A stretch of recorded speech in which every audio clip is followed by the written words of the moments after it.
energy traditionally is tied to GDP growth. You have to have energy to power your factories. You have to have energy to provide lighting for your students. So energy really powers the growth of nations. When you don't have energy, when you don't have natural resources, is when you get collapse of nations.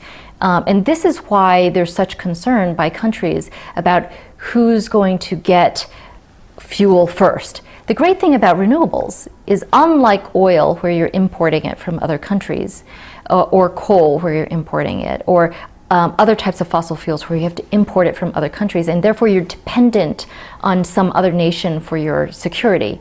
Renewables comes from sunlight, which is available locally, wind, water, geothermal, heat from the Earth's core, all available locally. So it behooves the future peace of the world, really, to figure out how we can get more of our energy supply from renewables. If you look at the single biggest barrier for renewables right now, like solar photovoltaic cells, it's cost per kilowatt. And a lot of it is in the cost of the cells and installing them on your rooftop, as opposed to the amount of energy that you're getting out of it and how that compares to oil, for example. So we need, as a world, to get the prices of those components down.